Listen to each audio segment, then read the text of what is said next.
ಅನುಭವ ಸಾರದೊಳಗೆ 2 ಸಂಧಿಗಳನ್ನು ಮುಗಿಸಿ 3ನೇ ಸಂಧಿಯನ್ನ ಪ್ರಾರಂಭ ಮಾಡ್ಯಾರ. 2ನೇ ಸಂಧಿಯ ಕೊನೆಯ ಸೂತ್ರದಲ್ಲಿ ಉತ್ತಮ ಅಧಿಕಾರಿಯ ಲಕ್ಷಣ ಏನು, ಅಥವಾ ಉತ್ತಮ ಅಧಿಕಾರಿ ಏನ ಜ್ಞಾನ ಮಾಡ್ಕೊಂಡಿರ್ತಾನೆ. ಯಾರ ಕೆಮ್ಮತ್ತಾರ ನೀರ್ ಕೊಟ್ಟು ಹಂಸ್ವಾಯ ಅವ್ರನ್ನ ನೀರ್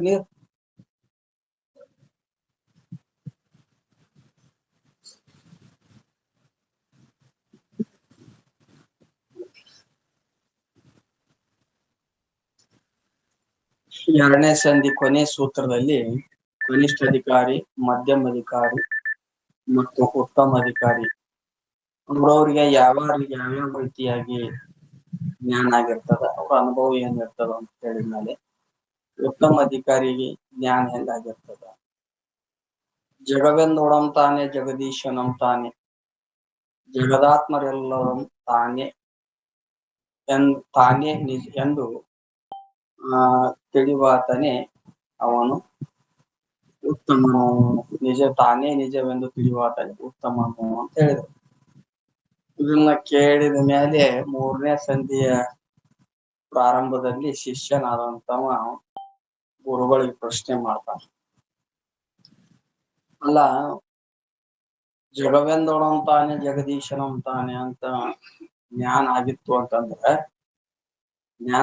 ಅಂದ್ರೆ ಒಂದ ಚೇತನವೇ ಎಲ್ಲಾ ಕಡೆ ಇದೆ, ಅದರಲ್ಲಿ ಯಾವ ಭೇದವಿಲ್ಲ. ಜಗತ್ತಾದ ಅವನು ನಾನೇ, ಈ ಜಗತ್ತಕ್ಕೆ ಒಡೆಯನಾದ ಈಶ್ವರನು ನಾನೇ, ಜಗತ್ತಿನ ಎಲ್ಲ ಜೀವರಾಶಿಗಳ ಸ್ವರೂಪವು ನಾನೇ ಇದ್ದೇನೆ. ಹಿಂಗ ಅಭೇದ ರೂಪ ಒಂದೇ ಒಂದು ಚೈತನ್ಯವನ್ನು ಹೇಳಿದ್ರೆ ಅದು ಸರಿ ಅನಿಸುವುದಿಲ್ಲ. ಒಂದೇ ಚೈತನ್ಯ ಎಲ್ಲರಲ್ಲಿ ಒಬ್ಬನೇ ಇದ್ದಾನಂತಂದ್ರ ಭೋಗ ಸಾಂಕರ್ಯ ದೋಷ ಬರ್ತದೆ. ಒಬ್ಬನೇ ಒಬ್ಬ ಆತ್ಮ ಎಲ್ಲಾ ಕಡೆಗೆ ಅದಾನಂದ್ರ ಒಬ್ಬನು ಮುಕ್ತನಾದ್ರೆ ಎಲ್ಲರೂ ಮುಕ್ತನಾಗಬೇಕು, ಒಬ್ಬ ಬದ್ಧಿತನಾದ್ರೆ ಎಲ್ಲರೂ ಬದ್ಧಿತನಾಗಬೇಕು, ಒಬ್ಬವ ಹಸಿದ್ರ ಎಲ್ಲರೂ ಹಸಿದಿರ್ಬೇಕು, ಒಬ್ಬ ಊಟ ಮಾಡಿ ತೃಪ್ತ ಆದ್ರ ಉಳಿದವರು ನಾವು ಊಟ ಮಾಡಿ ತೃಪ್ತರಾದಂತೆ ಅವರಿಗೆ ಅನುಭವ ಆಗ್ಬೇಕು. ಒಂದೇ ಒಂದು ಆತ್ಮವನ್ನು ಒಪ್ಪಿದ್ರೆ ಇವೆಲ್ಲ ಭೋಗ ಸಾಂಕರ್ಯ ದೋಷ ಬರ್ತದೆ. ಪ್ರತ್ಯಕ್ಷವಾಗಿ ಅನೇಕ ಆತ್ಮರು, ಅನೇಕ ಜೀವರು, ಮತ್ತ ಅವರವರ ದೇಹ, ಅವರವರ ಮನಸ್ಸು, ಅವರವರ ಕರ್ಮ, ಅವರವರ ವ್ಯವಹಾರ ನಮಗ್ ಪ್ರತ್ಯಕ್ಷವಾಗಿ ಭಿನ್ನವಾಗಿ ತೋರ್ತದ ಮೇಲೆ ಒಂದೇ ಚೈತನ್ಯ ಅಂತ ಯಾಕೆ ಹೇಳ್ತೀರಿ, ಅನೇಕ ಆತ್ಮ ಅದಾವ ಅಂತ ಒಪ್ಪುರಿ. ಸಾಂಖ್ಯ, ನೈಯಾಯಿಕರು, ಪೂರ್ವ ಮೀಮಾಂಸಕರು, ವೈಶೇಷಿಕರು ಎಲ್ಲರೂ ಮೊದಲಾದವರು ಇವರು ಪೂರ್ವ ಪಕ್ಷಿಗಳಾಗಿ ಯಾವ ಅಭೇದ ಒಂದೇ ಚೈತನ್ಯ ಹೇಳುವಂತ ಸಿದ್ಧಾಂತಿಗೆ ಪ್ರಶ್ನೆ ಮಾಡ್ತಾರೆ. ಅದಕ್ಕೆ ಒಂದೇ ಆತ್ಮ ಅಂತ ಹೇಳಕ್ ಹೋಗ್ಬೇಡಿ. ಏಕಾತ್ಮವೆಂಬುದು ಘಟಿಸಲು ಅನೇಕಾತ್ಮರೆಂದು ಕೇಳಲ್ಬಹುದು. ಒಬ್ಬನೇ ಆತ್ಮ ಅದಾನ ಅಂತ ಹೇಳುವುದು ಸಾಧ್ಯ ಅನಿಸುವುದಿಲ್ಲ. ಯಾಕ ಪ್ರತ್ಯಕ್ಷವಾಗಿ ಎಲ್ಲರ ವ್ಯವಹಾರಗಳು ಭಿನ್ನ ಭಿನ್ನವಾಗಿ, ಅವರವರ ಸುಖ ದುಃಖಗಳು ಮೊದಲಾದಗಳು ಭಿನ್ನ ಭಿನ್ನವಾಗಿ, ಅವರವರ ಬಂಧ ಮೋಕ್ಷಗಳು ಭಿನ್ನ ಭಿನ್ನವಾಗಿ ಪ್ರತೀತಿ ಆಗುವುದರಿಂದ ಒಬ್ಬ ಆತ್ಮನೇ ಅಂತ ಹೆಂಗ್ ಹೇಳ್ತೀರಿ ಅಂತ ಪ್ರಶ್ನೆ ಮಾಡಿದ. ಈಗ ಸಂಧಿಯ ಆರಂಭದಲ್ಲಿ ಶ್ರೀಮನ್ ನಿಜಗುಣಶೇಖಿಗಳು ಶಂಭುಲಿಂಗನ ಮಂಗಲವನ್ನ ಮಾಡಾಕತ್ತಿದ್ರು. ಸಂಧಿಯ ಒಂದು ತಾತ್ಪರ್ಯವನ್ನೇ ಮಂಗಲ ಪದ್ಯದಲ್ಲಿ ಒಂದು ನುಡಿಯಲ್ಲಿ ಹೇಳ್ತಾರೆ. ಆ ಸಂಧಿಯೊಳಗ ಏನು ವಿಷಯ ಬರ್ತದ, ಆ ಸಂಧಿಯೊಳಗ ಏನ್ ವಿಷಯ ಬರ್ತದ ಆ ವಿಷಯವನ್ನ ಮಂಗಲದಾಗ ಹೇಳ್ಬಿಡ್ತಾರ. ಅವನು ಹೇಳ್ತಾರ ನೋಡ್ರಿ, ಭೇದ ಮತ ದೂರಂಗೆ ವೇದಾಂತ ಸಾರಂಗೆ, ಅನಾದಿ ಮೋಹಾಂಧ ಸೂರಂಗೆ, ಶಂಭುವಿಂಗೆ ಆದರಂಗತ್ತನ್ನ. ಅಲ್ಲಿ ವೇದಾಂತ ಸಾರಂಗೆ ಶಂಭುವಿಂಗೆ ಅಂತ ತಗೊಂಡ್ರು. ಮೊದಲು ವೇದಾಂತ ಸಾರಂಗೆ ಶಂಭುವಿಂಗೆ ಅಂದ್ರ ವೇದಗಳ ಕೊನೆಯ ಭಾಗವಾದ ಜ್ಞಾನಪರ ಉಪನಿಷತ್ತುಗಳು ಏನಲ್ಲ ಅವುಗಳಿಂದ ತಿಳಿಯುವುದಕ್ಕೆ ಯೋಗ್ಯನಾದಂತ ಪರಮಾತ್ಮ. ಅನೇಕ ಜ್ಞಾನಪರ ಉಪನಿಷತ್ತುಗಳು ಯಾವ ಶುದ್ಧ ಪರಮಾತ್ಮನನ್ನ ತಿಳಿಸಲಿಕ್ಕೆ ಪ್ರವೃತ್ತಿ ಆಗ್ತಾವ. ಆ ಉಪನಿಷತ್ತುಗಳ ತಾತ್ಪರ್ಯದಿಂದಲೇ ನಮ್ಮ ಆತ್ಮ ಸ್ವರೂಪವನ್ನ ಅಥವಾ ಪರಮಾತ್ಮ ಅಥವಾ ಆತ್ಮ ಸ್ವರೂಪವನ್ನ ತಿಳಿಯಾಕ ಬರ್ತದೆ. ಅದಕ್ಕ ಅವರು ಸರ್ವೇ ವೇದ ಯತ್ಪದ ಮಾಮನಂತಿ ಅಂತ ಎಲ್ಲಾ ವೇದಗಳು ಯಾರ ಕಡೆ ಮುಖ ಮಾಡಿ ಪ್ರವೃತ್ತಿ ಆಗ್ಯಾವ, ಯಾರನ್ನ ತಿಳಿಸಲಿಕ್ಕೆ ಹೊಂಟಾವ ಅಂದ್ರ ಪರಮಾತ್ಮನನ್ನು ತಿಳಿಸಲಿಕ್ಕೆ ಹೊಂಟಾವ. ನದಿಗಳು ಹೆಂಗ ಸಮುದ್ರದ ಕಡೆ ಮುಖ ಮಾಡ್ಯಾವೋ ಹಂಗ ಎಲ್ಲ ಉಪನಿಷತ್ತುಗಳು ಪರಂಪರಾ ರೂಪದಿಂದರಾಗಲಿ ಅಥವಾ ಸಾಕ್ಷಾತ್ ರೂಪದಿಂದರಾಗಲಿ ಆ ಪರಮಾತ್ಮ ಶುದ್ಧ ಚೈತನ್ಯವನ್ನ ತಿಳಿಸ್ಲಿಕ್ಕೆ ಹೊಂಟಾವ. ಅದಕ್ಕೆ ಉಪನಿಷತ್ತುಗಳಲ್ಲಿ ಷಡ್ಲಿಂಗ ಅಂತ ಬರ್ತಾವಲ್ಲ, ಉಪಕ್ರಮ, ಉಪಸಂಹಾರ, ಅಭ್ಯಾಸ, ಪೂರ್ವತ, ಆಮೇಲೆ ಫಲ, ಅರ್ಥವಾದ ಮೊದಲಾದ ಉಪಪತ್ತಿ ಏನದಾವಲ್ಲ, ಇವೆಲ್ಲವುಗಳ ತಾತ್ಪರ್ಯ ಏನದ ಅಂದ್ರ ಜೀವ ಬ್ರಹ್ಮರ ಏಕತ್ವದವೇ ತಾತ್ಪರ್ಯ ಅದ. ಜೀವ ಬ್ರಹ್ಮರ ಏಕತ್ವವೇ ತಾತ್ಪರ್ಯ ಅದ. ಅದಕ್ಕ ಆ ಪರಮಾತ್ಮ ಶ್ರುತಿ ಪ್ರಮಾಣದಿಂದ ಮಾತ್ರ ತಿಳಿಲಿಕ್ಕೆ ಪರಮಾತ್ಮನನ್ನು ಸಾಧ್ಯ ಐತೆ, ಉಳಿದ ಪ್ರಮಾಣಗಳಿಗೆ ಸಾಧ್ಯ ಆಗುವುದಿಲ್ಲ. ಅದಕ್ಕ ವೇದಾಂತ ಸಾರಂಗೆ ಶಂಭುವಿಂಗೆ, ವೇದಾಂತ ಸಾರಂಗೆ ಶಂಭುವಿಂಗೆ. ಇನ್ನೊಂದು ಕಡೆ ನಿಗಮಾಂತ ವೇದ್ಯಂಗೆ, ಮತ್ತೊಂದು ಕಡೆ ಹೇಳ ನಿಗಮಾಂತ ವೇದ್ಯಂಗೆ. ಪರಮಾನುಭವದಾಗ ಅನುಭವ ಹೇಳ್ತಾರ, ನಿಗಮಾಂತ ವೇದ್ಯಂಗೆ ಅಂತ ಹೇಳ್ತಾರ. ಇಲ್ಲಿ ಏನು ವೇದಾಂತ ಸಾರಂಗಿ ಅಂತ ಹೇಳ್ತಾರೆ. ಆ ಪರಮಾತ್ಮನನ್ನ ತಿಳಿಲಿಕ್ಕೆ ಅದು ಆ ಉಪನಿಷತ್ತುಗಳೇ ಕಾರಣ. ಅದಕ್ಕ ಬ್ರಹ್ಮಸೂತ್ರದೊಳಗ ಮೊದಲು 4 ಸೂತ್ರಗಳು ಬರ್ತಾವ ನೋಡ್ರಿ. ಅದ್ರೊಳಗೆ ಶಾಸ್ತ್ರ ಯೋನಿತ್ವ ಅಂತ ಒಂದು ಸೂತ್ರ. ಶಾಸ್ತ್ರ ಯೋನಿತ್ವ, ಯಾವ ಶಾಸ್ತ್ರಗಳು ಯಾವ ಪರಮಾತ್ಮನನ್ನ ತಿಳಿಸಲಿಕ್ಕೆ ಪ್ರವೃತ್ತಿಯಾಗಿರುತ್ತವೆಯೋ ಅದಕ್ಕ ಆ ಒಂದು ಉಪನಿಷತ್ತುಗಳಿಂದ ಶಾಸ್ತ್ರಗಳಿಂದ ತಿಳಿಸಿಕೊಳ್ಳಲ್ಪಡುವ ಅಂದ್ರೇನು, ನಮ್ಮ ಅನುಭವಕ್ಕೆ ಬರುವಂತ ಆ ಶುದ್ಧ ಚೈತನ್ಯ ಅಸತ್ ಶಾಸ್ತ್ರ ಯೋನಿತ್ವ ಅಂತ ಹೇಳಿದ್ರು. ಆ ಶಾಸ್ತ್ರ ಯೋನಿತ್ವ ಅಂತಂದ್ರ ಆ ಉಪನಿಷತ್ತುಗಳಿಂದನೇ ತಿಳಿಯಾಕ ಬರ್ತದೆ. ಅದಕ್ಕೆ ಶ್ರುತಿಯ ಪ್ರಮಾಣವು ಕೇಳಕ್ಕೆ ಅಂತ ಹೇಳಿದ್ರು. ಇಷ್ಟ ಹೇಳಿದ ಮೇಲೆ ಆ ವೇದ ಮತ ದೂರಂಗೆ ವೇದಾಂತದಿಂದ ತಿಳಿಯಲಿಕ್ಕೆ ವೇದಾಂತದ ಮೂಲಕವಾಗಿ ತಿಳಿಯಲಿಕ್ಕೆ ಬರುವಂತ ಯಾವ ಪರಮಾತ್ಮ, ಮತ್ತ ವೇದ ಮತ ದೂರಂಗೆ ಯಾರು ಜೀವ ಬ್ರಹ್ಮರ ಭೇದವನ್ನರಾಗಲಿ ಅಥವಾ ಜೀವರ ಭೇದ, ಪಂಚ ಪ್ರಕಾರದ ಭೇದ ಏನೇನ, ಜೀವೇಶ್ವರರು, ಜೀವ ಜಡ, ಈಶ ಜಡ, ಜಡ ಅಂದ್ರೆ ಯಾರು ಭೇದ ಉಳ್ಳವರದಾರೋ, ಭೇದವನ್ನ ಪ್ರತಿಪಾದನೆ ಮಾಡುವಂತ ಯಾವ ಮತಗಳು ಅದಾವ ಅವು ಯಾವುವು ಅಂದ್ರ ಸಾಂಖ್ಯ, ನೈಯಾಯಿಕ, ಪೂರ್ವ ಮೀಮಾಂಸಕ, ಆಮೇಲೆ ವೈಶೇಷಿಕ ಮೊದಲಾದ್ರು. ಇವೆಲ್ಲರೂ ಏನಪ್ಪಾ ಅಂತ ಜೈನರು ಎಲ್ಲವೂ ಕೂಡ ಭೇದವನ್ನ ಪ್ರತಿಪಾದನೆ, ಅನೇಕ ಆತ್ಮರದಾರ, ಪರಮಾತ್ಮನಿಗೂ ಜೀವನಿಗೂ ಏಕತ್ವ ಇಲ್ಲ ಅಂತ ಹೇಳ್ತಾರಲ್ಲ, ಅವರಿಗೆ ಪರಮಾತ್ಮನ ನಿಜ ಸ್ವರೂಪ ತಿಳಿಯಂಗಿಲ್ಲ ಅಂದ್ರೆ ಅವ್ರಿಗೆ ದೂರದಾನ ಅಂತ ಅರ್ಥ. ಅಂದ್ರೇನು, ಭೇದ ಮತ ದೂರಂಗೆ ಅವರಿಗೆ ತಿಳಿಯಂಗಿಲ್ಲ. ಯಾರು ಭೇದವನ್ನು ಹೇಳ್ತಾರೋ, ಯಾರು ಭೇದವನ್ನು ಒಪ್ತಾರೋ ಅವರಿಗೆ ಪರಮಾತ್ಮನ ಸ್ವರೂಪವನ್ನು ತಿಳಿಯಕ್ ಸಾಧ್ಯ ಆಗುದಿಲ್ಲ. ಶ್ರುತಿ ಷಡ್ಲಿಂಗದೊಳಗ ಅರ್ಥವಾದ ಅಂತ ಒಂದು ಬರ್ತದ ನೋಡ್ರಿ, ಐದನೇ ಲಿಂಗ. ಅರ್ಥವಾದೊಳಗೆ ಏನ್ ಹೇಳ್ಯಾರು ಅಂದ್ರ ಅದ್ವೈತವನ್ನ ಸ್ತುತಿ ಮಾಡ್ಯಾರ, ದ್ವೈತವನ್ನ ನಿಂದ ಮಾಡ್ಯಾರ. ಅದಕ್ಕ ಅರ್ಥವಾದ. ದ್ವೈತವನ್ನ ಹೆಂಗ ನಿಂದ ಮಾಡ್ಯಾರಲ್ಲಿ, ಯಾವನು ಭೇದವನ್ನು ಪ್ರತಿಪಾದನೆ ಮಾಡುತ್ತಾನೆಯೋ ಅವನು ಮೃತ್ಯುವಿನಿಂದ ಮೃತ್ಯುವನ್ನು ಹೊಂದುತ್ತಾನೆ. ಅಂದ್ರೆ ಮನಸೈ ವೇದ ಮಾಪ್ತವ್ಯಂ ನೇಹ ನಾನಾಸ್ತಿ ಕಿಂಚನ, ಮೃತ್ಯುಂ ಗಚ್ಚತಿ ಯಹ ನಾನೇವ ಪಶ್ಯ. ಈ ಆತ್ಮ ಸ್ವರೂಪವನ್ನ ಮನಸ್ಸಿನಿಂದ ಶುದ್ಧ ಮನಸ್ಸಿನಿಂದನೇ ತಿಳಿಯಾಕ ಬರ್ತಾರೆ. ಆತ್ಮ ಹೆಂಗದ ಅಂದ್ರ ನೇಹನಾಸ್ತಿ ಕಿಂಚ. ಆತ್ಮ ಅಂದ್ರೆ ಯಾವ ಭೇದ ಅನ್ನೋದು ಇಲ್ಲ. ಮತ್ ಯಾರು ಆತ್ಮನಲ್ಲಿ ಭೇದವನ್ನ ಅಥವಾ ಎಲ್ಲ ಈ ಜೀವರಾಶಿಗಳಲ್ಲಿ ಭೇದವನ್ನು ನೋಡುತ್ತಾರೋ ಅವರು ಮೃತ್ಯುಂ ಗಚ್ಚತಿಯ ಇಹನಾನೇವ ಪಶ್ಯತಿ. ಯಾವನು ಭೇದವನ್ನು ನೋಡುತ್ತಾನೆಯೋ ಜನನ ಮರಣ ರೂಪ ಮೃತ್ಯುವನ್ನು ಹೊಂದುತ್ತಾನೆ.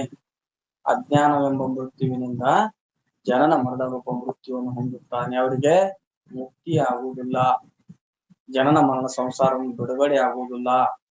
ಅದಕ್ಕ ಅವ್ರಿಗೆ ಯಾವಾಗ ಭೇದವನ್ನು ಪ್ರತಿಪಾದನ ಮಾಡ್ತಾರ ಅಂದ್ರ ಆತ್ಮನ ಯಥಾರ್ಥವಾದ ಸ್ವರೂಪ ತಿಳಿಲಿಲ್ಲ ಅಂದ ಮೇಲೆ ಅದು ಜನನ ಮರಣ ಸಂಸಾರದ ಬಿಡುಗಡೆ ಆಗ್ಲಿಲ್ಲ. ಅದಕ್ಕ ಭೇದ ಮತ ದೂರಂಗೆ. ಯಾರು ಭೇದವನ್ನು ಪ್ರತಿಪಾದನೆ ಮಾಡುತ್ತಾರೆ ಅವರಿಗೆ ಆತ್ಮನು ಅವನ ಅಪರೋಕ್ಷ ಜ್ಞಾನ ಆಗುದಿಲ್ಲ, ಅವನ ಲಭ್ಯ ಆಗುದಿಲ್ಲ ಅಂದ್ರೆ ಅವನ ಯಥಾರ್ಥ ಸ್ಥಿತಿ ಜ್ಞಾನ ಆಗುದಿಲ್ಲ ಅಂತ ಅರ್ಥ. ಇನ್ನು ಮುಂದೇನ್ ಹೇಳ್ತಾರೆ? ಅನಾದಿ ಮೋಹಾಂಧ ಸೂರಂಗೆ. ಅನಾದಿ ಮೋಹಾಂಧ ಸೂರಂಗೆ. ಮೋಹ ಅಂದ್ರ ಅಜ್ಞಾನ ಅಂತ ಅರ್ಥ ಮಾಡ್ಬೇಕಿಲ್ಲ. ಮೋಹ ಅಂತಂದ್ರೆ ಏನ್ ಅರ್ಥ ಮಾಡ್ಬೇಕು? ಅಜ್ಞಾನ. ಅಜ್ಞಾನ ಹೆಂಗದ? ಅನಾದಿ ಅದ. ಅನಾದಿ ಮೋಹಾಂಧ ಸೂರಂಗೆ. ಏನ್ ಅಜ್ಞಾನ ಅನಾದಿ ಅದ. ಅದು ಯಾವಾಗಲಿಂದಾದ್ರೂ ಉತ್ಪತ್ತಿ ಹೇಳಕ್ ಬರುದಿಲ್ಲ. ಅದು ಉತ್ಪತ್ತಿ ಹೇಳಕ್ ಬರುದಿಲ್ಲ, ಅನಾದಿ ಅದ. ಅನಾದಿ ಇದ್ರೂ ಕೂಡ ಅದು ಬ್ರಹ್ಮಜ್ಞಾನದಿಂದ ಶಾಂತ ಅಂತ. ಬ್ರಹ್ಮಜ್ಞಾನದಿಂದ ಏನಾಗ್ತೈತೆ? ನಾಶ ಅಂತ. ಅದಕ್ಕ ಅನಾದಿ ಶಾಂತದ. ಅನಾದಿಯಾದಂತ ಅಜ್ಞಾನ ಏನೈತಲ್ಲ, ಈ ಮೋಹ ಅಂದ್ರೆ ಅಜ್ಞಾನ ಏನೈತಲ್ಲ, ಈ ಅಜ್ಞಾನ ಏನಾಗ್ತತಿ? ಯಾವಾಗ ಆತ್ಮನ ಅಥವಾ ಪರಮಾತ್ಮನ ದೃಢ ಅಪರೋಕ್ಷ ಬ್ರಹ್ಮಜ್ಞಾನ ಆಗುತ್ತದೆಯೋ ಆ ಬ್ರಹ್ಮಜ್ಞಾನ ಬಲದಿಂದ ಅನಾದಿಯಾದ ಅಜ್ಞಾನವು ನಾಶವಾಗುತ್ತದೆ. ಹಂಗಾರ ಅನಾದಿ ಮೋಹ ಅಂದ ಸೂರಂಗಿ. ಅನಾದಿ ಮೋಹ ಅಂದ ಸೂರಂಗಿ ಅಂದ್ರೆ ಸೂರ್ಯನಿಗೆ ಅಂತ ಅರ್ಥ. ಸೂರ್ಯನಂತೆ ಅರ್ಥ. ಈಗ ಬಹಳ 12 ತಾಸು ರಾತ್ರಿ ಇತ್ತು ಅಂದ್ರು ಕೂಡ ಸೂರ್ಯ ಉದಯ ಆಗದಾಗ ಬರೀ 5 ನಿಮಿಷದಾಗನ 5 ನಿಮಿಷ ಅಲ್ರಿ, ಸೂರ್ಯನ ಉದಯ ಸಮಕಾಲದಲ್ಲೇ ಕತ್ತಲೆ ನಾಶ ಆಗಿರುತ್ತೆ. ಸೂರ್ಯೋದಯ ಸಮಕಾಲದಲ್ಲಿ ಕತ್ತಲೆ ಹೆಂಗ ನಾಶ ಆಗ್ತದಲ್ಲ, ಹಂಗ ಅನಾದಿ ಕಾಲದಿಂದ ಅಜ್ಞಾನ ಇದ್ರೂ ಕೂಡ ಯಾವಾಗ ದೃಢ ಅಪರೋಕ್ಷ ಬ್ರಹ್ಮಜ್ಞಾನ ಆಗುತ್ತದೆಯೋ, ಜೀವ ಬ್ರಹ್ಮರ ಏಕತ್ವ ರೂಪ ದೃಢ ಅಪರೋಕ್ಷ ಬ್ರಹ್ಮಜ್ಞಾನ ಆಯ್ತಂದ್ರ ಅವನು ಬ್ರಹ್ಮವಿತ್ ಬ್ರಹ್ಮೈವ ಭವತಿ. ಬ್ರಹ್ಮನನ್ನ ಅರುತಿ ಏನಾದವ? ಬ್ರಹ್ಮವೇ. ಅಂತ ಅಪರೋಕ್ಷ ಜ್ಞಾನದಿಂದ ಅನಾದಿಯಾದಂತ ಅಜ್ಞಾನವು ನಾಶವಾಗುತ್ತದೆ. ಅಂತ ಪರಮಾತ್ಮ ನೀ ಹೆಂಗದಿ ಅಂದ್ರೆ ನಿನ್ನ ಜ್ಞಾನದಿಂದ ಅಜ್ಞಾನ ಅನ್ನೋದು ನಾಶ ಆಯ್ತು. ನಿನ್ನ ಜ್ಞಾನ ಅಂದ್ರೆ ಏನೋ? ನಾನು ನೀನು ಭಿನ್ನ ಅಂತ ಜ್ಞಾನ ಅಲ್ಲ, ನಾನೇ ನೀನು ಅಂತ ಅಭೇದ ಜ್ಞಾನ. ಅಭೇದ ಜ್ಞಾನ ಆಯ್ತು ಅಂದ್ರೆ ಆ ಜ್ಞಾನದ ಬಲದಿಂದ ಅಜ್ಞಾನದ ಕೇಳು ನೋಡಯ್ಯ. ಜ್ಞಾನದ ಬಲದಿಂದ ಅಜ್ಞಾನ ನಾಶ ಆಗ್ತದ. ಹಂಗಾರ ಯಾವಾಗ ಅಜ್ಞಾನ ನಾಶ ಆಯಿತು ಅಂದ್ರೆ ಪರಮಾತ್ಮನೇ ಜೀವಾತ್ಮ, ಜೀವಾತ್ಮನೇ ಪರಮಾತ್ಮ. ತತ್ಪದ ಲಕ್ಷ್ಯಾರ್ಥವೇ ತ್ವಂಪದ ಲಕ್ಷ್ಯಾರ್ಥ, ತ್ವಂಪದ ಲಕ್ಷ್ಯಾರ್ಥವೇ ತತ್ಪದ ಲಕ್ಷ್ಯಾರ್ಥ. ಚೈತನ್ಯ ಮಾತ್ರ ಒಂದೇ ಅದ. ಅಂದ್ರ ನನಗೂ ನಿನಗೂ ಯಾವ ಭೇದ ಇಲ್ಲ ಅಂತ ಅಭೇದ ಸ್ಥಿತಿಯಿಂದ ಇರುವುದೇ ಏನೈತಲ್ಲ, ಅದಕ್ಕನೆ ಆದರಂ ವ್ಯತ್ಪುನ ತನ್ನಪ್ಪೆ. ಬಹಳ ಪ್ರೀತಿಯಿಂದ ನಿನ್ಗ ನಾನು ನಮಸ್ಕಾರ ಮಾಡ್ತೇನಿ ಅಂತಂದ್ರ ನಾನೇ ನೀನು, ನೀನೇ ನಾನು ಅಂತ ಅಭೇದ ಸ್ಥಿತಿಯೊಳಗಿರುವುದೇ ನತನಪ್ಪಿ ಅಂತ ಅರ್ಥ. ನಮಸ್ಕಾರ ಮಾಡುವಾಗ 2 ಕೈ ಜೋಡಿಸ್ತಾರ ಇಲ್ಲ? ಅಲ್ಲಿ ನಮಸ್ತೆ ಅಲ್ಲ, ಒಬ್ಬರು ಹಿಂಗ್ ಮಾಡೋದಾರು ನಮ್ಗೆ ಹೌದಲ್ಲ. ನಮಸ್ಕಾರ 2 ಕೈ ಜೋಡಿಸೋದ್ರ ಜೀವಾತ್ಮ ಪರಮಾತ್ಮ ಅಭೇದ ಅಂತ. ಜೀವಾತ್ಮ ಪರಮಾತ್ಮ ಅಭೇದ. ಜೀವನೇ ಬ್ರಹ್ಮ, ಬ್ರಹ್ಮನೇ ಜೀವ. ನಾನೇ ನೀನು, ನೀನೇ ನಾನು ಅನ್ನೋದೇ ಅದು ಏನದ ಅಭೇದ ವಿಷಯವನ್ನ ಅಭೇದ ಸ್ಥಿತಿಯಿಂದ ಇರುವುದೇ ಅದಕ್ಕೆ ಆಧಾರ ನತನಪ್ಪೆ. ನಾನು ನಮಸ್ಕಾರ ಮಾಡ್ತೀನಿ ಅಂತ ಈ ರೀತಿಯಾಗಿ ಶಂಭುಲಿಂಗನ ಮಂಗಲಾಚರಣೆ ಮಾಡಿದ್ರು. ಇನ್ನ 2ನೇ ನುಡಿಯೊಳಗ ಗುರುವಿನ ಮಂಗಲಾಚರಣೆ ಮಾಡ್ತಾರೆ. ಗುರು ಹೆಂಗ ಅದಾನಪ್ಪ ಅದನ್ನ ಹೇಳ್ತಾರೆ ಗುರುಗಳನ್ನು ಕುರಿತು. ಅಗಲದಂಗನೆ ಬಾಹುಯುಗ ಚಂದ್ರಕಳೆ ಬಾಳ ದ್ರಗಮಿವಂ ತೋರದಿಹ ಗುರುವೇ ಜಯತೆಂದು ಪೊಗಳಿ ಭಿನ್ನಯಿಸಿದನು ಬೋಧ್ಯ. ಬೋಧ್ಯ ಅಂದ್ರೆ ಶಿಷ್ಯ. ಶಿಷ್ಯ ಗುರುಗಳಿಗೆ ಸ್ತುತಿ ಮಾಡ್ತಾನೆ. ನಿನ್ನ ಸ್ವರೂಪ ಹೆಂಗ ಅಗಲದಂಗನೆ ಬಾಹುಯುಗ ಚಂದ್ರಕಳೆ ಬಾಳ ದ್ರಗಮಿವಂ ತೋರದಿಹ. ನೋಡ್ರಿ, ಗುರುಗಳು ಪರಮಾತ್ಮನ ಸ್ವರೂಪರೇ ಅದ. ವರ್ಗೋ ಸಾಕ್ಷಾತ್ ನರಾಕೃತಿ. ಅದ್ರ ಪರಮಾತ್ಮನೇ ಗುರು ರೂಪದಿಂದ ಬಂದಾನೆ. ಎದಕ್ ಬಂದಾನ? ಮರ್ತ್ಯ ಅವತಾರಸ್ತು ಮರ್ತ್ಯ ಶಿಕ್ಷಣಾತ್. ನರಮನುಷ್ಯರಿಗೆ ಅಂದ್ರೆ ಮುಮುಕ್ಷುಗಳಿಗೆ ತನ್ನ ಆತ್ಮ ಸ್ವರೂಪದ ಜ್ಞಾನವನ್ನು ಮಾಡಿಕೊಟ್ಟು ಅವರನ್ನು ತನ್ನ ಸ್ವರೂಪ ಮಾಡುವ ಸಲುವಾಗಿ, ತನ್ನಂತೆ ಮಾಡಿಕೊಳ್ಳುವ ಸಲುವಾಗಿ ಪರಮಾತ್ಮನೇ ನರರ ಮಧ್ಯದಲ್ಲಿ ನರನಾಗಿ ಒಂದು ಉಪದೇಶ ಮಾಡ್ತಾನೆ. ನರನಾಗಿ ಅಂದ್ರೆ ನರರೂಪವನ್ನು ತಾಳಿ ಪರಮಾತ್ಮನೇ ನರರೂಪ ತಾಳಿದ ಅಂದ್ರೆ ಅವ್ಗೇನ್ ಅನ್ಬೇಕು ನಾವು? ಗುರು ಅನ್ಬೇಕು. ಅಲ್ಲ, ಪರಮಾತ್ಮ ಸಾಕ್ಷಾತ್ ಪರಮಾತ್ಮನೇ ನರರೂಪದಿಂದ ಬಂದಾನ. ಅವ ಗುರುವೇ ನರರೂಪನಾಗಿ ಅಂದಾನ. ಹೌದ್ರಿ, ನರರೂಪದ ಬರೋಕ್ಕಿಂತ ಬ್ಯಾರೆ ಏನ ರೂಪ ತಾಳಿ ಬಂದಿದ್ರಿ ಏನ್ ಹಾಕಿತ್ತು? ಅಲ್ಲ, ಅವ ನಮ್ಗಿಂತ ಭಿನ್ನ ಅಂತ, ವಿಶೇಷವಾಗಿ ಭಿನ್ನ ಅಂತ ಹೇಳಿಸ್ಕೊಳ್ಳಾಕ ಒಂದು ಸಿಂಹದ ರೂಪ ತಾಳಿ ಬಂದಿದ್ರೆ ಏನ್ ಹಾಕಿತ್ತು? ಪರಮಾತ್ಮ ಸಿಂಹ ರೂಪದ ತಾಳಿ ಅಥವಾ ಹುಲಿ ರೂಪ ತಾಳಿ ಬಂದು ನಮಗ್ ಉಪದೇಶ ಮಾಡಿದ್ರೆ ಏನ್ ಹಾಕಿತ್ತು? ಆ ಸಿಂಹ ಬಂದು ಇಲ್ಲಿ ಕುಂತ್ರೆ ನೀವು ಯಾರು ಓಡೋಗಿ ಬಿಡ್ತಿದ್ರು? ಉಳಿತಿದ್ರೆ ಅದು ಉಪದೇಶ ಮಾಡಕ್ ಬಂದಂದ್ರ ನೀ ಉಪದೇಶ ಅಲ್ಲ, ನೀನು ಬೇಡ ಬೇಡ ಸರಿ ಅನ್ನೋ ಕೆತ್ಕೊಂಡು ಓಡೋಗ್ಬಿಡ್ತೀವಿ. ಹೌದಿಲ್ಲ? ಅದಕ್ಕ ಪರಮಾತ್ಮ ಜನರ ಮಧ್ಯದೊಳಗ ನರರೂಪನಾಗಿ ಬಂದಾನ. ಅವನೇ ಗುರುವಾಗಿ ಬಂದ. ಆದ್ರೆ ಗುರು ನಮ್ಮಂತೆ ಉಣ್ತಾನ, ನಮ್ಮಂತೆ ತಿಂತಾನ, ನಮ್ಮಂತೆ ಉಡ್ತಾನ. ಅವಂಗ ನನಗೆ ಏನು ಫರಕ್ ಅದ ಅಂತ ಒಂದ್ ವೇಳೆ ನೀನು ಗುರುವಿನಲ್ಲಿ ನರನ ಭಾವ ಮಾಡಿದ್ರ ನಿನಗ ನರಕ ತಪ್ಪದು ಅಲ್ರಿ. ಅದಕ್ಕ ಏನ್ ಹೇಳ್ತಾರಂತಂದ್ರ ಅವರು ಏನಂತಾರಂತಂದ್ರ ಪರುಷ ಪಾಷಾಣವಲ್ಲ, ಪರುಷ ಪಾಷಾಣ ಅಲ್ಲ, ಕಾಮಧೇನು ಆಕಳ ಅಲ್ಲ. ಏನೋ ಸರ್ವಜ್ಞಂದು ವಚನ ಬರ್ತದ ಏನ್ರಿ, ವಚನ ಬರ್ತದ. ಪರುಷ ಪಾಷಾಣ ಅಲ್ಲ, ಆಮೇಲೆ ಕಾಮಧೇನು ಒಂದು ಆಕಳಲ್ಲ. ಹೌದು, ಗುರು ನರನಲ್ಲ. ಹೌದು. ಅದಕ್ಕ ಈಗ ಪರುಷ ಮಣಿ ಬೆಣಿ ಚಳ್ಳಗತಿ ಹಳ್ಳಿನಂಗೂ ಇರ್ತದಂತ. ಅದ್ರದ್ದು ಇರುವಿಕೆನ ಬೇರೆ, ಬೆಣಿ ಚಳ್ಳಿನ ಇರುವಿಕೆನ ಬೇರೆ. ಅದು ಕಬ್ಬಣಕ್ಕೆ ಮುಟ್ಟತ್ತಂದ್ರೆ ಬಂಗಾರ ಆಗ್ತದೆ, ಬೆಣಿ ಚಳ್ಳಿ ಮುಟ್ಟಿರಾಗ್ತೈತೆ ಅದ್ರ ಮಧ್ಯದೊಳಗೆ ಅದ್ರಂಗ ಇರ್ತಾವ. ಅಂದ್ರೆ ಪರುಷ ಪಾಷಾಣವಲ್ಲ.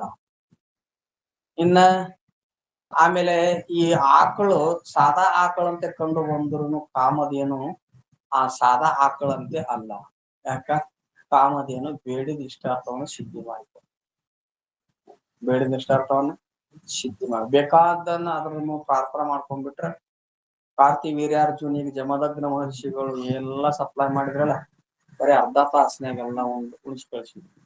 ಹಂಗ ಬೆತ್ತು ಬೆಂಕಿ ಯಾಕೆ ಇಲ್ಲ, ಅರ್ಧ ತಾಸ ಎಲ್ಲಿ ವ್ಯವಸ್ಥೆ ಮಾಡ್ಬೇಕಾದ್ರೆ ಏನೋ ಇರ್ಬೇಕ ಕಾರ್ತಿ ವೀರ್ಯಾರ್ಜುನ ಕೇಳ್ತಾರಲ್ಲ. ಅದಕ್ಕ ಪರುಷ ಪಾಷಾಣ ಅಲ್ಲ, ಒಂದು ಕಾಮಧೇನು ಆಕಳಲ್ಲ, ಗುರು ನರನಲ್ಲ. ನರರ ಮಧ್ಯೆ ಬಂದಿರ್ತಾನ. ಆದ್ರೆ ಅವನಲ್ಲಿ ಜ್ಞಾನ ಒಂದನ್ನು ಪರೀಕ್ಷೆ ಮಾಡಿ, ಜ್ಞಾನ ಒಂದನ್ನ ಪರೀಕ್ಷೆ, ಅವನ ಸದ್ಗುಣಗಳು, ಸದಾಚಾರ, ಒಂದು ಜ್ಞಾನ ಪರೀಕ್ಷೆ. ಅವನು ಎಲ್ಲಿ ಪ್ರೀತಿ ಇಟ್ಟ, ಶಾಸ್ತ್ರದಲ್ಲಿ ಪ್ರೀತಿ ಇರ್ಬೇಕು. ಯಾವಾಗ ಗುರುಗಳ ಪ್ರೀತಿ ಎಲ್ಲಿರ್ಬೇಕು? ಶಾಸ್ತ್ರದಲ್ಲಿ. ಒಂದು ಸ್ವರೂಪದ ಚಿಂತನೆಯಲ್ಲಿರ್ಬೇಕು. ಕೇವಲ ಒಂದು ಏನೋ ನಾವು ಸನ್ಯಾಸಿ ಆಗ್ಯಾವ ಅಂತ ಹೇಳಿ ಬರೀ ಈಗಿನ ಸನ್ಯಾಸಿಗಳಿಗೆ ಕೈಯಾಗ ಗಾಡಿ ಬೇಕು, ಹಿಂಗ್ರಿ ತಲಿ ಮೇಲೆ ಕಿರುಟ್ ಇರ್ಬೇಕು. ಒಂದ್ ಅಭ್ಯಾಸ ಕೇಳಬೇಡ್ರಿ, ಏನು ಕೇಳಬೇಡ್ರಿ. ನೋಡ್ರಿ ಇಂತಾವ ಈಗ ಚಂದಾಗ ಅಭ್ಯಾಸ ಮಾಡ್ದಾಗ ಗೊತ್ತಿಲ್ಲ ಇವ್ ಅಭ್ಯಾಸ ಪ್ರಕ್ರಿಯೆ. ಅಭ್ಯಾಸ ಮಾಡ್ಬೇಕು, ಅಭ್ಯಾಸ ವೃತ್ತಿ ಇರ್ಬೇಕು, ಗ್ರಂಥಗಳನ್ನು ಓದ್ತಾ ಇರ್ಬೇಕು, ಹೊರಗಿನ ಆಡಂಬರಕ್ಕೆ ಬೀಳಬಾರ್ದು. ಹಿಂಗಿದ್ರ ಒಂದ್ ಜ್ಞಾನ ಮಾರ್ಗದಾಗ ಅದಾನಪ್ಪ ಅನ್ನು ಗೊತ್ತಾಗತ್ತೆ. ನೋಡ್ರಿ ಮಹಾತ್ಮರು ಹೆಂಗಿರ್ತಾರ ಅವ್ರು. ಈಗ ಭಾರತೀಯ ಜಾರನ ನೋಡ್ರಿ, ನಾವ್ ಬೀದರ್ ಅಪ್ಪಳ್ ನೋಡ್ರಿ, ಸಾಕಷ್ಟು ಅವ್ರಿಗೆ ಐಶ್ವರ್ಯ ಅದ. ಅವ್ರಾಗಿ ಏನಲ್ಲ, ಅವ್ರ ಪ್ರಾರಬ್ಧಗಳು ಬಂದದ. ಎಷ್ಟು ಶಾಸ್ತ್ರದಲ್ಲಿ ಪ್ರೀತಿ ಇರ್ತತ್ರಿ, ಎಷ್ಟು ಅವ್ರ ಸ್ಥಿತಿ ನೋಡ್ಬೇಕ್ರಿ. ಅವ್ರ ಸ್ಥಿತಿ ಕರೇಂದ್ರ ಅವ್ರ ಶಾಸ್ತ್ರದಲ್ಲಿ ಪ್ರೀತಿ ಅಂದ್ರ ನಮ್ ಬೀದರಪ್ಪಗಳು ಇಷ್ಟೆಲ್ಲಾ ಕಾರ್ಯಕ್ರಮ ಅಡ್ಡಾಡ್ತಾರ್ರಿ. ಅವ್ರ ಕಾರ್ಯಕ್ರಮ ಮುಗಿಸಿ ಈ ಟೈಮ್ದಾಗ ಮತ್ತ ಒಂದ್ 1.5 ತಿಂಗಳು 2 ತಿಂಗಳು ಶಿಬಿರ ಇಡ್ತಾರ್ರಿ. ಶಿಬಿರ ಇಡ್ತಾರ. ಈ ಸದ್ಯ ಶಿಬಿರ ನಡ್ದಾರ. ಈಗ ಶಾಸ್ತ್ರ ಮೇಲೆ ಬಹಳ ಪ್ರೇಮ ಇರ್ಬೇಕು ಮಹಾತ್ಮರು, ವೇದಾಂತ ಶಾಸ್ತ್ರ ಮೇಲೆ. ಅಂದ್ರೆ ಒಂದು ಜ್ಞಾನಿ ಅದಾನಪ್ಪ ಇವ ಅನ್ನೋದ್ಲೆ. ಕೈಯಾಗ ಗಡಿ ಬೇಕು, ಆಗ್ಬೇಕು, ಇರ್ಬೇಕು, ಸುಡುಗಾಡಿನ ತೀರ್ಥ ಪೂಜೆ ಆಗ್ಬೇಕು, ಮಂದ್ಯ ಆಗಬೇಕು, ಇದಾಗಬೇಕು. ನೋಡು ಬ್ಯಾಡ ಮಾರಾಯ. ಅದು ಕಲಿಯುಗದ ಹಿಂಗದ, ಏನ್ ಮಾಡಕ್ ಆಗುತ್ತೆ. ಕಲಿಯುಗ ಏನ್ ಮಾಡಕ್ ಆಗಲ್ಲ. ಅವ್ರವ್ರ ಒಂದ ಇದು ಅದ್ ಹೆಂಗ ಇರ್ತದ ಹಂಗ ಆಗ್ತದ. ಅದಕ್ಕೆ ಪರಮಾತ್ಮ ಗುರುವಾಗಿ ಬಂದಿರ್ತಾನ. ಯೋಗ್ಯ ಗುರುವಾಗಿ ಬಂದು ಉಪದೇಶ ಮಾಡ್ತಾನ. ಹಿಂಗಾರ ಪರಮಾತ್ಮ ಗುರುವಾಗಿ ಬಂದಾನಂದ್ರ ಪರಮಾತ್ಮನೇ ಗುರು, ಗುರುನೇ ಪರಮಾತ್ಮ ಅನ್ನಂಗ ಆಯ್ತು. ಪರಮಾತ್ಮನ ಕೆಲವೊಂದು ಲಕ್ಷಣಗಳು ಗುರುವಿನಲ್ಲಿ ಕಂಡು ಬರುವುದಿಲ್ಲಲ್ಲ. ಆ ಒಂದ್ ವೇಳೆ ಗುರುವೇ ಪರಮಾತ್ಮ ಅಂದಿದ್ರ ಪರಮಾತ್ಮ ಹೆಂಗ ಅದನವ, ಶಿವ ಹೆಂಗ ಅದನವ? ಪಾರ್ವತಿಯಿಂದ ಸಹಿತವಾಗ್ಯಾನ. ಅವನಿಗೆ ಮತ್ ಏನದ ಅಂತಂದ್ರ ಪಾರ್ವತಿ ಸಹಿತವಾಗ್ಯಾನ. 3ನೇ ಕಣ್ಣ ಅದಾವ, ಮುಕ್ಕಣ್ಣನಾಯ್ತು ಅಂದ್ರೆ 3ನೇ ಕಣ್ಣ. ತಲ್ಯಾಗ ಚಂದ್ರ ಅದ ಏನ್ರಿ, ತಲ್ಯಾಗ ಚಂದ್ರ ಅದ, 3ನೇ ಕಣ್ಣ ಅದ. ಆಮೇಲೆ 4 ಬಾಹುಗಳದಾವ. 4 ಬಾಹುಗಳದಾವ ಪರಮಾತ್ಮ. 4 ಭುಜಗಳದಾವ, ಬಾಹುಗಳದಾವ. 4 ಬಾಹುಗಳದಾವ, 3ನೇ ಕಣ್ಣದ, ಚಂದ್ರ ಅದಾನ ತಲ್ಯಾಗ, ಪಾರ್ವತಿ ಸಹಿತವಾಗಿ ಅದಾನ. ಮತ್ ಗುರುವಿನಲ್ಲಿ ಹಂಗ ಇಲ್ಲಿ ಕಂಡು ಬರವಲ್ದು. ಮತ್ ಗುರುನೇನರ ಪರಮಾತ್ಮನೇ ಗುರು ಆಗ್ಯಾನಂತ ಹೆಂಗ್ ಹೇಳ್ತೀರಿ? ಅದಾವಪ್ಪ, ನಿನ್ ಕಂಡು ಬರವಲ್ವು. ಅವು ಗುಪ್ತವಾಗಿ ಅದಾವ, ಲಕ್ಷ್ಯಾರ್ಥ ರೂಪದಿಂದ ಅದಾವ ಗುರುವಿನಲ್ಲಿ. ಲಕ್ಷ್ಯಾರ್ಥ ರೂಪದೊಳಗ ಅದಾವ, ಅದನ್ನ ಹೇಳ್ತೀವಿ ನೋಡು ಅಂತ. ಏನಂತ? ಅಗಲದಂಗನೆ ಪರಮಾತ್ಮನು ಶಕ್ತಿ ಸಹಿತವಾಗಿ, ಚಿಚ್ಚಕ್ತಿ ಸಹಿತವಾಗಿ ಅದಾನಿಲ್ಲ. ಮಾಯಾ ಅನ್ನೋದವನ್ನ, ಮಾಯಾ ಅಂದ್ರೇನು, ಪಾರ್ವತಿ ಅಂದ್ರೆ ಏನು, ಚಿಚ್ಚಕ್ತಿ ಅಂದ್ರೆ ಏನು? ಯಾವಾಗಲೂ ಪಾರ್ವತಿ ಜೊತೆ ಇರ್ತಾನಿಲ್ಲ ಅಂದ್ರೆ ಮಾಯಾ ಸಹಿತವಾಗಿ ಅದಾನಿಲ್ಲ. ಹಂಗಾರೆ ಗುರುವಿನಲ್ಲಿ ಯಾವುದು ಮಾಯಾ ಇರೋದು, ಪಾರ್ವತಿ ಅನ್ನುವಂಥದ್ದು ಕಂಡು ಬರ್ಬೇಕಂದ್ರೆ ಯಾವ್ದಪ್ಪ ಲಕ್ಷ್ಯಾರ್ಥ? ಬ್ರಹ್ಮವಿದ್ಯಾ. ಬ್ರಹ್ಮವಿದ್ಯಾ ರೂಪ ಮಾಯ ಚಿಚ್ಚಕ್ತಿ ಅವನಲ್ಲಿ ಅದ ಏನ್ರಿ. ಅವನು ಯಾವಾಗ ಹೆಂಗದ, ಬ್ರಹ್ಮವಿದ್ಯಾ ರೂಪ ಚಿಚ್ಚಕ್ತಿಯಿಂದ ಕೂಡ್ಕೊಂಡಾನ. ಬ್ರಹ್ಮವಿದ್ಯಾನೇ ಅಗಲದ ಅಂಗನೆ ಅನ್ಬೇಕು ಅವನಿಗೆ. ಅಂಗನೆ ಅಂದ್ರೆ ಸ್ತ್ರೀ ಹೇಳು. ಪರಮಾತ್ಮ ಪಾರ್ವತಿ ಸಹಿತವ ಹೆಂಗಿರ್ತಾನ ಹಂಗ ಬ್ರಹ್ಮವಿದ್ಯಾ ಅನ್ನುವಂತ ಸ್ತ್ರೀ ಜೊತೆ ಗುರು ಇರ್ತಾನ. ಅಂದ್ರೆ ಚಿಚ್ಚಕ್ತಿ ಕೂಡ್ಕೊಂಡು ಇರ್ತಾನ. ಅದಕ್ಕ ಅಗಲದಂಗ. ಅಂದ್ರೆ ಬಾಹುಯುಗ ಅಂದ್ರಲ್ಲ, ಬಾಹುಯುಗ ಅಂದ್ರನು 4 ಏನಪ್ಪಾ ಅಂತಂದ್ರ ಭುಜಗಳು ಏನ್ರಿ. ಬಾಹುಯುಗ ಅಂದ್ರೆ 4 ಭುಜಗಳು. ಪರಮಾತ್ಮ 4 ಭುಜ ಇರ್ತಾನ. ಗುರುಗಳಿಗೆ 4 ಭುಜ ಯಾವ್ದಾವಪ್ಪ? ಬೇಕಾಗಿತ್ತಲ್ಲ, ತೋರ್ಬೇಕಾಗಿತ್ತು. ಅದಾವ ಲಕ್ಷ್ಯಾರ್ಥ. ಏನಂದ್ರ ಗುರುವಿನಲ್ಲಿ ವಿವೇಕ, ವೈರಾಗ್ಯ, ಸಮಾಧಿ, ಸತ್ವ, ಸಂಪತ್ತಿ ಮತ್ತು ಮುಮುಕ್ಷತ್ವ ಇವರಾಗಲಿ. ಅಲ್ಲದೆ ಮೈತ್ರಿ, ಕರುಣಾ, ಮುದಿತ, ಉಪೇಕ್ಷ 4 ಗುಣಗಳೇ ಅವನ 4 ಬಾಹುಗಳು. ಜ್ಞಾನಿ ಇರ್ತಾನಿಲ್ಲ ಗುರು, ಆ ಜ್ಞಾನಿಗೆ ಈ ಮೈತ್ರಿ, ಕರುಣಾ, ಮುದಿತ, ಉಪೇಕ್ಷೆ ಇರ್ತಾವ. ಮೈತ್ರಿ ಜ್ಞಾನಿಗಳಲ್ಲಿ ಕಂಡು ಬರ್ತಾವೆ. ಜ್ಞಾನಿಗಳು ಭೇಟಿ ಆಗ ಹೆಂಗಿರ್ತಾರ ನೋಡ್ರಿ. ಚಲೋ 4 ಮಾತು ಮಾತಾಡ್ತಾರ, ಪ್ರೀತಿಯಿಂದ ಇರ್ತಾರ. ज्ञानी मिले तो करे करे 2 बात, गधे को गधे मिले तो मारे 2 लाख. ಜ್ಞಾನಿ ಮತ್ತು ಜ್ಞಾನಿ ಕೂಡಿದ್ರ ಎರಡ್ ಚಲೋ ಜ್ಞಾನದ ಮಾತು ಮಾತಾಡ್ತಾರ, ಬಹಳ ಪ್ರೀತಿಯಿಂದ ಇರ್ತಾರೆ.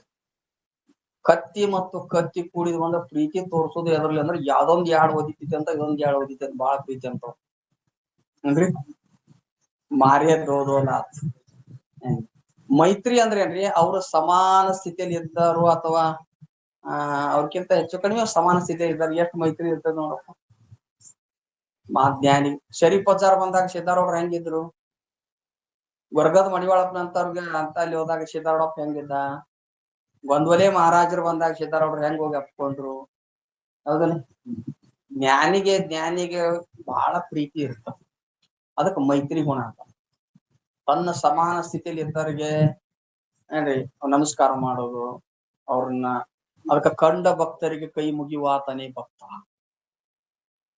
ಬಸವಣ್ಣವ್ರು ಏನ್ ಹೇಳ್ಬಿಟ್ರು, ಭಕ್ತ ಅಂತ ಯಾರಿಗೆಲ್ಬೇಕು, ತನ್ನ ಸಮಾನ ಇದ್ದ ಭಕ್ತನಿಗೆ ಕೈ ಮುಗಿಬೇಕು. ಇವ್ ಕೈ ಮುಗಿಬೇಕು, ಅವನ್ ಕೈ ಮುಗಿಬೇಕು ಅಂದ್ರ ಭಕ್ತ ಅಂತ. ಹಂಗ ಜ್ಞಾನಿಗಳು ಮೈತ್ರಿ ಅನ್ನುವಂತ ಗುಣದಿರ್ತಾರೆ. ಮತ್ತು ಯಾವ ಕಷ್ಟದಿಂದ ಇದ್ದಂತ ಜೀವಿಗಳಿಗೆ ಅಥವಾ ಮುಮುಕ್ಷುಗಳಿಗೆ ತತ್ವಜ್ಞಾನ ಬೋಧಿಸುವುದು, ಅವ್ರ ಜನನ ಮನ ಸಂಸಾರನ ಪಾರಾಗ್ಲಿಪ್ಪ ಅನ್ನುವಂತ ಭಾವ, ಒಂದು ಕಷ್ಟದಲ್ಲಿದ್ದವರಿಗೆ ಸಹಾಯ ಮಾಡುವಂತಹದ್ದು ದಯಾಭಾವಿತ ಕರುಣ ಅಂತ. ಪುಣ್ಯ ಮಾಡುವಂತ ಒಬ್ಬ ವ್ಯಕ್ತಿ ಇದ್ದ, ಪುಣ್ಯದಲ್ಲಿ ಪ್ರವೃತ್ತಿ ಆಗ್ತಿದ್ದ ಅಂದ್ರ ಅವನಿಗೆ ಪುಣ್ಯ ಮಾಡೋದ್ರಲ್ಲಿ ಪ್ರವೃತ್ತಿ ಮಾಡಿಸು, ಅವ್ನು ದುಬ್ಬ ಚಪ್ಪುಸು, ಚಲೋ ಆಗ್ತದೆ ಮಾಡು. ಇನ್ನ ಪಾಪಿಗಳ ಕಂಡ್ರ ಉದಾಸೀನವಾಗಿ ರಾಗನಿಲ್ಲ ದ್ವೇಷ. ಹಿಂಗ ಇವಕ್ಕ 4 ಏನದಲ್ಲ, ಮುದಿತ, ಕರುಣ, ಉಪೇಕ್ಷ. ಮೈತ್ರಿ, ಕರುಣ, ಮುದಿತ, ಉಪೇಕ್ಷ ಇವು ಅದಾವಲ್ಲ, ಇವೇ 4 ಬಾಹುಗಳು.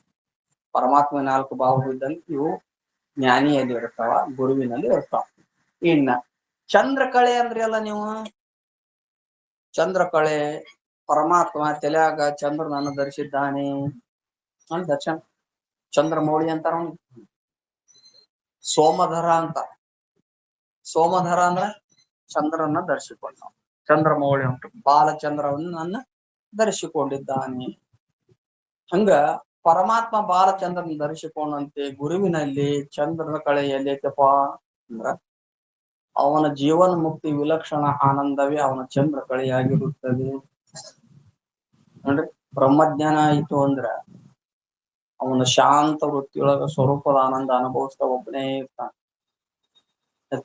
ಏನ್ ಬೇಕು, ವಿಷಯ ಎಷ್ಟು ಬೇಕು, ಆಹಾರ ಈ ಶರೀರ ಬದುಕಲಿಕ್ಕೆ ಎಷ್ಟು ಅವನು ಪ್ರಾರಬ್ಧ ಆ ಶರೀರವನ್ನು ರಕ್ಷಣೆ ಮಾಡ್ತಿರ್ತಾನೆ. ಅವನು ಕೇವಲ ಸ್ವರೂಪ ಚಿಂತನೆಯಲ್ಲಿ ಇರ್ತಾನ, ಶಾಸ್ತ್ರ ಚಿಂತನೆಯಲ್ಲಿ ಇರ್ತಾನ, ಶಾಸ್ತ್ರ ಅಧ್ಯಯನದಲ್ಲಿ ಇರ್ತಾನ. ಅವ ಏಕಾಂತವಾಗಿ ಆ ಆನಂದವನ್ನು ಅನುಭವಿಸ್ತಿರ್ತಾನ. ಅದಕ್ಕ ಆ ವಿಲಕ್ಷಣ ಆನಂದ ಏನಂತಿಲ್ಲ ಬಾಲ. ಅಲ್ರಿ, ಸೂರ್ಯನಿಗೆ ಹೋಲಿಸ್ಬೋದಾಗಿತ್ತು, ಚಂದ್ರಗೆ ಯಾಕೆ ಹೋಲಿಸಿದ್ರು? ಚಂದ್ರನಿಗೆ ಸೂರ್ಯ ಪ್ರಕಾಶಮಯನಾಗಿರಬಹುದು, ಆದರೆ ಅವನ ವಿಲಕ್ಷಣ ಆನಂದವನ್ನು ಕೊಡಂಗಿಲ್ಲ. ಅಂದ್ರೇನು? ಪ್ರಕಾಶಮಾನವಾಗಿರ್ಬಹುದು, ಮಧ್ಯಾಹ್ನ ಬಿಸಿಲಾಗ, ಸೂರ್ಯನ ಬಿಸಿಲಾಗ, ಇವತ್ತು ಮಧ್ಯಾಹ್ನ ಬಿಸಿಲಾಗ ನೀವು 1-2 ತಾಸು ಕೂತ್ರ ನಿನಗೆ ಎಷ್ಟು ಬಹಳ ಆನಂದ ಆಕತ್ತಲ್ಲ, ಬಹಳ ಆನಂದ ಆಕತ್ತಲ್ಲ. ಯಾವಾಗಾರ ತಣ್ಣೀರ್ ಜಾಕ ಮಾಡೇನೋ ಅನಿಸ್ತದ, ಹೌದಿಲ್ಲ?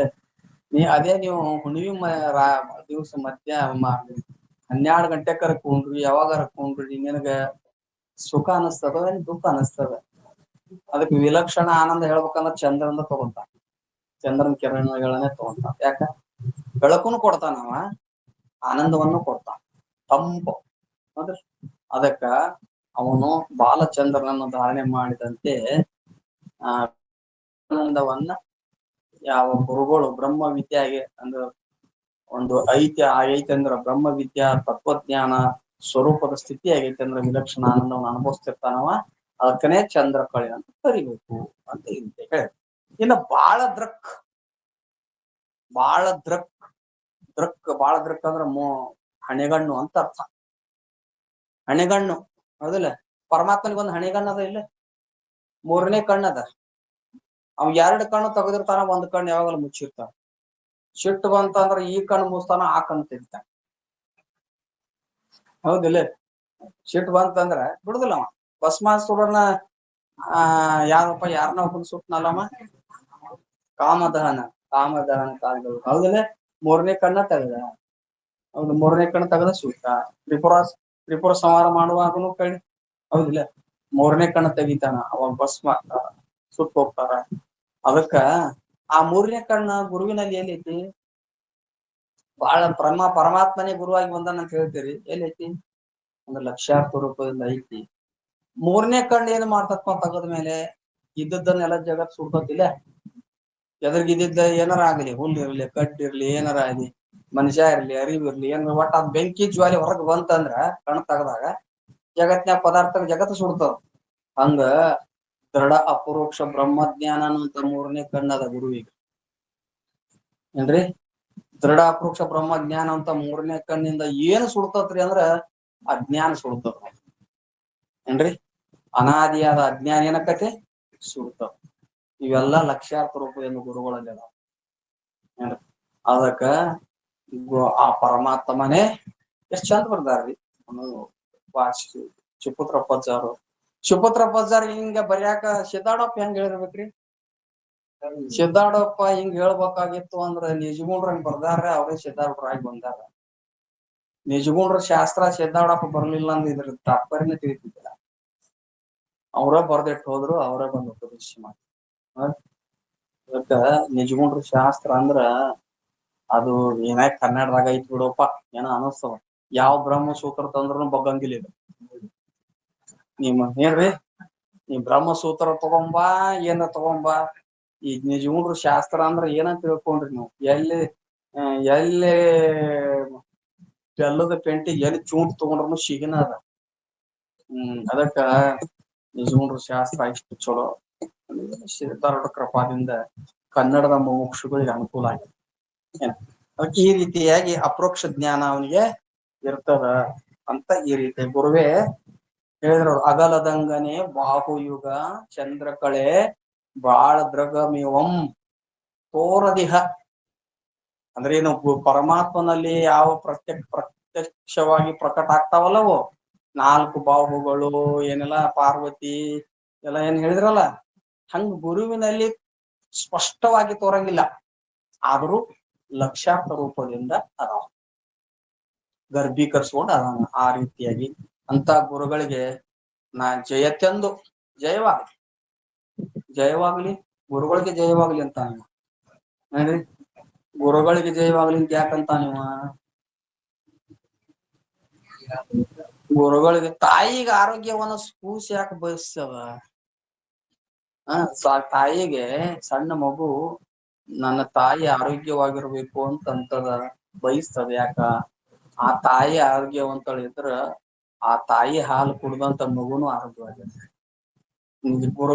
ಗುರುಗಳೇ ಪರಮಾತ್ಮನ ಸ್ವರೂಪನಾದ ಗುರುಗಳೇ ನಿಮಗೆ ಜಯವಾಗಲಿ ಅಂತಂದ್ರ ನೀವೇನ್ ಆಶೀರ್ವಾದ ಮಾಡಕ್ ಕುಂತಿಲ್ಲ ಅವ್ರಿಗೆ.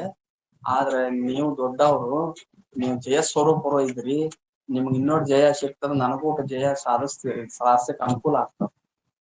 ನಿಮ್ಮ ಉಪದೇಶದಿಂದ ನಾನು ಆ ಜಯವನ್ನು ಪಡಿತೀನಿ ಅಂತ ಜಯವಾಗಲಿ ಎಂದು ಪೊಗಳಿ ಭಿನ್ನೈಸಿದನು ಬೋಧ್ಯ. ಸ್ತುತಿ ಮಾಡಿದ, ಹೊಗಳಿ ನಮ್ಮ ಸಾಷ್ಟಾಂಗ ನಮಸ್ಕಾರ ಮಾಡಿ ಒಂದು ಪ್ರಶ್ನೆ ಮಾಡ್ತಾನೆ. ಭಿನ್ನೈಸಿದನು, ವಿನಮ್ರ ಪೂರ್ವಕವಾಗಿ, ಭಕ್ತಿ ಪೂರ್ವಕವಾಗಿ ಪ್ರಶ್ನೆ ಮುಂದಿಡ್ತಾನೆ. ಏನ್ ಪ್ರಶ್ನೆ ಮುಂದಿಡ್ತಾನ? ಅದೇ, ನೀವರ ಒಬ್ಬಾತ್ಮ ಅಂತೀರಿ, ಏಕಾತ್ಮ ಅಂತೀರಿ. ಏಕಾತ್ಮ ಇದ್ರ ಇಷ್ಟೆಲ್ಲಾ ಮತ್ತು ಪ್ರಪಂಚದೊಳಗೆ ಭಿನ್ನವಾಗಿ ವ್ಯವಹಾರ ನಡಿಬಾರ್ದಾಗಿತ್ತು, ಎಲ್ಲ ನಡ್ಯಾಕತ್ತಾವ. ಏಕಾತ್ಮ ಅಂತ ಹೆಂಗ್ ಅಂತೀರಿ? ಅನ್ನಕ್ ಬರೋದಿಲ್ಲಲ್ಲ ಅಂತ ಪ್ರಶ್ನೆ ಮಾಡ್ತಾನ. ನಾವು ಆ ಶಿಷ್ಯ ಗುರುಗಳನ್ನ ಕುರಿತು ಸ್ತುತಿ ಮಾಡಿ ಈಗ ಅಂತಾನ, ತನ್ಗೆ ಚಿತ್ತೈಸು ತನ್ನಿಂದ ಅನ್ಯವೇನೂ ಇಲ್ಲೆಂದು ಕಂಡಾತನು ಅಧಿಕನಹನೆಂದು ನೀನು ಎಂದೊಡೆ ಆನು ಇಂತು ತಿಳಿದಿದೆ. ತಂದೆ ಚಿತ್ತೈಸು, ತಂದೆ ತಂದೆ, ಗುರುಗಳು ತಂದೆ ಸ್ವರೂಪದೊಳಗದಾರ. ಗುರುಪುತ್ರ ಶಿಷ್ಯ ಗುರುಪುತ್ರನಾಗಿರ್ತಾನ. ತಂದೆ ಚಿತ್ತೈಸು, ನಾ ಏನು ಒಂದು ನಮಸ್ಕಾರ ಮಾಡಿ ಒಂದು ಪ್ರಶ್ನೆ ಮುಂದೆ ಇಡಾಕತ್ತೀನಿ, ಏಕಾಗ್ರವಾಗಿ ಆಲಿಸಿ ನನಗ ದಯಮಾಡಿ ಉತ್ತರ ಹೇಳ್ರಿ. ಅಲ್ಲ, ನಿಮ್ಗೆ 2ನೇ ಸಂಧಿ ಕೊನೆಗೆ ಜಗವೆಂದೊಡಂ ತಾನೆ ಜಗದೀಶನಂ ತಾನೆ ಜಗದಾತ್ಮರೆಲ್ಲಂ ತಾನೆ ನಿಜವೆಂದು ಭಗವಾತನೇ ಉತ್ತಮನ್ ನೋಡ ಅಂದ್ರಲ್ಲ, ತನ್ನಿಂದ ಅನ್ಯವೇನೂ ಇಲ್ಲ ಅಂತ ಆ ಉತ್ತಮ ಅಧಿಕಾರಿ ಜ್ಞಾನ ಆಗೈತೆ ಅಂದ್ರಲ್ಲ, ತನ್ನಿಂದ ಅನ್ಯವೇನು ಇಲ್ಲ ಅಂದ್ರ ಒಂದೇ ಒಂದು ಆತ್ಮ ಇದೆ, ಅದನ್ನ ಬಿಟ್ಟು ಬೇರೆ ಏನು ಇಲ್ಲ, ಏಕಾತ್ಮ ಅಂತ ಹೇಳಿದ್ರಲ್ಲ. ಹಿಂಗೆ ಹೇಳಿದ ಮೇಲೆ ನನಗೊಂದು ಸಂಶಯ ಬರಾಕ, ಏನ್ರಿ ಅವನೇ ದೊಡ್ಡವ, ಅವನೇ ಉತ್ತಮ ಅಂತ ಹೇಳಿದ್ರಿ ನೀವು, ಏಕಾತ್ಮ ಅಂತ ಜ್ಞಾನ ಮಾಡ್ಕೊಂಡು ಅವನೇ ದೊಡ್ಡವ ಅಂತ ಹೇಳಿದ್ರಿ. ಆದ್ರ ನನಗೆ ಹಿಂಗ ಅನ್ನೋ ಒಂದು ಸಂಶಯ ಬರಾಕತ್ತ. ಇನ್ನ ಹಿಂಗ್ ತಿಳ್ಕೊಂಡೆ ಏನಂತ, ಏಕಾತ್ಮ ಅಂತ ಅಂದ್ರ ಭೋಗ ಸಾಂಕರ್ಯ ದೋಷ ಬರ್ತದೆ. ಒಬ್ಬನೇ ಒಬ್ಬ ಆತ್ಮ ಇದ್ರ ಒಬ್ಬನಿಗೆ ಆದಿದ್ದು ಎಲ್ಲರಿಗೂ ಆಗ್ಬೇಕಲ್ಲ. ಒಬ್ಬ ಹುಟ್ಟಿದ್ರೆ ಎಲ್ಲರೂ ಹುಟ್ಟಬೇಕು, ಒಬ್ರು ಸತ್ರ ಎಲ್ಲರೂ ಸಾಯ್ಬೇಕು, ಒಬ್ರು ಉಂಡ್ರೆ ಎಲ್ಲರಿಗೂ ತೃಪ್ತಿ ಆಗ್ಬೇಕು, ಹೌದಿಲ್ಲ? ಎಲ್ಲ ಒಬ್ಬನಲ್ಲಿ ಭಿನ್ನ ಎಲ್ಲದರಲ್ಲಿ ಭಿನ್ನ ಭಿನ್ನ ವ್ಯವಹಾರಗಳದಾವ, ಎಲ್ಲಾ ಭಿನ್ನ ಭಿನ್ನ ಪ್ರತ್ಯಕ್ಷವಾಗಿ ಎಲ್ಲ ಪ್ರತೀತಿ ಆಗಕತ್ತೈತಿ. ನೀವು ಒಬ್ಬನೇ ಆತ್ಮ ಇದ್ರ ಎಲ್ಲ ಇದು ಹೆಂಗ ನಡಿತೈತಿ, ನೀವು ಭೋಗ ಸಾಂಕರ್ಯ ದೋಷ ಬರ್ತಲ್ಲ ಅಂತ ಪ್ರಶ್ನೆ ಮಾಡ್ತಾನೆ. ಆ ಪ್ರಶ್ನೆ ಏನು ಮುಂದ ಅನ್ನೋದನ್ನ ಹೇಳ್ತಾನ. ಆ ವಿಷಯ ನಾಳೆ ಹೋಗ್ತೇವೆ. ಇವತ್ತಿನ ವಿಷಯ ವಿಷಯ